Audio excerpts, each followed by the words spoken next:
Hoy nos toca desgranar el episodio histórico que, sin lugar a dudas, más ha marcado la historia reciente de España, la Guerra Civil, que abarca desde 1936 hasta 1939. Esta explicación visual está pensada precisamente como un resumen educativo, ideal si estamos en secundaria o simplemente queremos entender las bases de este conflicto tan complejo. Vamos a ir mucho más allá de la superficie para entender de la forma más clara y objetiva posible el porqué, el cómo y el después de un evento que, literalmente, cambió el país para siempre. Para arrancar, hay una pregunta enorme que tenemos que hacernos. ¿Cómo es posible que España llegara a dividirse de una forma tan brutal? Pues bien, la respuesta rápida es que el país era un auténtico polvorín. Llevábamos años arrastrando un atraso social y económico tremendo, y si a eso le sumamos una inestabilidad política que no paraba desde el fin de la dictadura de Primo de Rivera y la marcha del rey Alfonso XIII, pues teníamos el caldo de cultivo perfecto. Una nación no se rompe en dos de un día para otro. Esto fue el resultado de una fractura social de muchísimo tiempo. Y para que no nos perdamos, esta es nuestra hoja de ruta. Punto 1. Causas sociales y políticas. 2. Definiendo los bandos. 3. Intervención internacional. 4. Fases del conflicto. Y por último, el punto 5. Consecuencias de la guerra. ¡Vamos a ello! Sección 1. Causas sociales y políticas. Antes de que sonara el primer disparo, la Segunda República ya arrastraba unas fracturas sociales y políticas profundísimas. Vamos a verlas. Es súper revelador darse cuenta de que la guerra civil no fue solo un tema militar, para nada. Fue un choque frontal entre ideas de España totalmente distintas. Por un lado, teníamos una tensión territorial enorme entre centralistas y autonomistas. Por otro, una lucha de clases de manual, obreros contra sectores conservadores. A esto le sumamos un choque religioso brutal, con un anticlericalismo muy fuerte frente al catolicismo tradicional. Y, como no, la batalla política entre reformistas y tradicionalistas. Todo esto se superponía y creaba un ambiente que estaba a punto de estallar. Y esto ilustra a la perfección cómo se fue calentando ese polvorín durante los años 30. Veamos cómo osciló el péndulo político. En 1931 llega la Segunda República y tenemos el bienio reformista con Manuel Azaña intentando modernizar el país a toda máquina, pero topándose con muchísima oposición. Luego el péndulo se va a la derecha en el 33 con el bienio conservador. En el 34 la cosa explota con la Revolución de Asturias, que el ejército sofoca con muchísima dureza. Y ya el febrero del 36, el Frente Popular, una coalición de izquierdas, gana por la mínima. La radicalización era total y, francamente, gran parte del país había dejado de creer en la legalidad y en las instituciones. Con las calles llenas de violencia y posturas tan extremas, solo faltaba una chispa.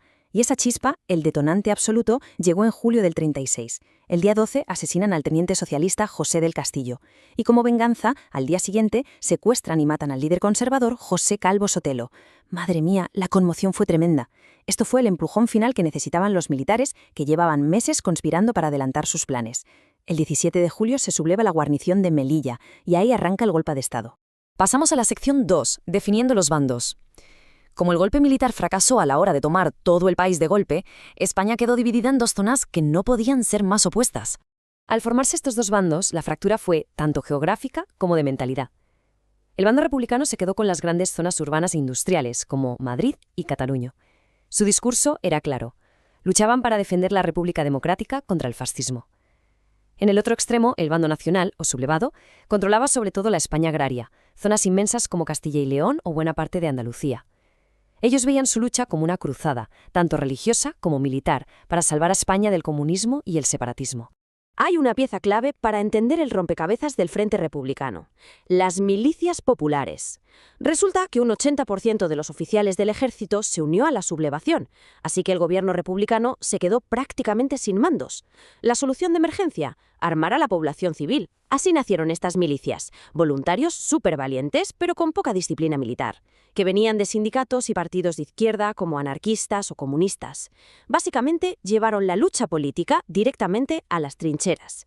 Pero si hay un detalle que decantó la balanza a nivel militar y organizativo, fue lo que pasaba de puertas para adentro en cada bando. Fue el día y la noche. La República sufrió una división interna que resultó letal. Pensemos en anarquistas y comunistas a tiros en las calles de Barcelona discutiendo qué era más importante, si hacer la revolución obrera o ganar la guerra. Mientras tanto, en el bando nacional pasaba justo lo contrario. Francisco Franco, nombrado generalísimo, consiguió una unidad férrea, fusionando por decreto a grupos tan distintos como falangistas y carlistas bajo su mando único y absoluto. Vamos con la sección 3, Intervención Internacional. Porque, ojo, esta guerra no se quedó en casa. Rapidísimamente, España se convirtió en el campo de pruebas de las grandes potencias europeas. La cosa se internacionalizó en un abrir y cerrar de ojos, aunque Francia y Gran Bretaña montaron un pacto de no intervención, que seamos sinceros terminó siendo papel mojado, los dos bandos recibieron ayuda a raudales. El bando republicano contó con el respaldo de la Unión Soviética y México, que mandaron aviones, tanques y a las famosas brigadas internacionales, unos 40.000 voluntarios antifascistas de todo el planeta. Por su parte, el bando nacional recibió un empujón decisivo de la Alemania nazi, destacando la terrible Legión Cóndor, y de la Italia fascista, que mandó miles de soldados y muchísimo armamento. Entramos en la sección 4, fases del conflicto. Ya con las potencias extranjeras metidas de lleno, la guerra se alargó durante casi 3 años, pasando por varias etapas muy marcadas. Haciendo un repaso rápido a las campañas militares, vemos que en el 36 el gran objetivo sublevado era Madrid, pero la resistencia republicana aguantó el tipo y frenó el avance. Entonces, en el 37, Franco cambia de plan y se va por la ofensiva del norte, haciéndose con toda la industria cantábrica una etapa tristemente conocida por el bombardeo de Guernica. Luego llega el 38 con la batalla del Ebro. Aquello fue una carnicería, el choque más sangriento de la guerra, y terminó hundiendo las esperanzas de la República. Ya a principios del 39 cae Cataluña y finalmente el 28 de marzo entran en Madrid.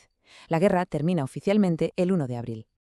Y aquí toca detenerse en un tema profundamente doloroso, pero que hay que tratar con total objetividad: el terror en la retaguardia.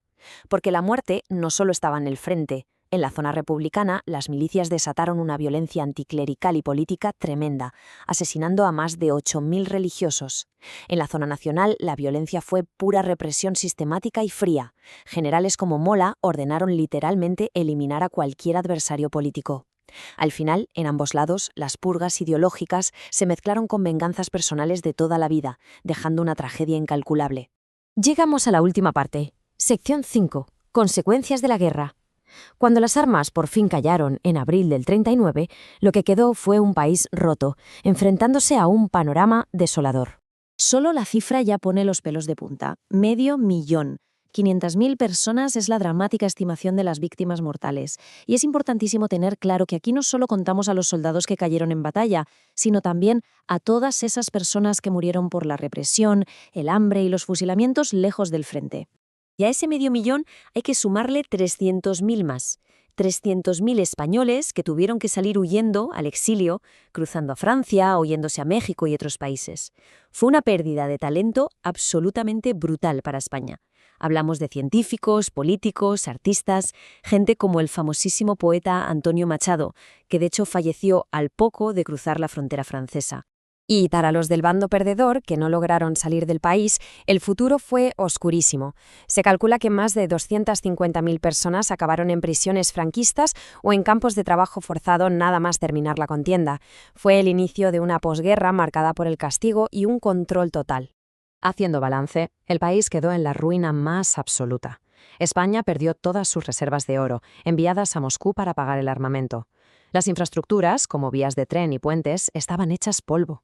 La población en edad de trabajar había caído en picado por las muertes y el exilio, y a nivel político supuso el fin de la democracia y el inicio de una dictadura militar con Francisco Franco a la cabeza que mantendría el país aislado y bajo su control hasta su muerte en 1975.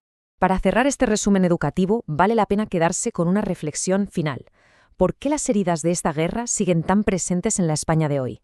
Viendo estos datos y la polarización tan bestia que llevó a este desastre, queda clarísimo que esto no fue solo un choque militar, fue un trauma que partió las familias por la mitad. Entender esta historia es absolutamente clave, no solo para saber de dónde venimos, sino para comprender muchos de los debates que tenemos hoy sobre la mesa. Ha sido un placer compartir esta explicación visual. Hasta el próximo análisis.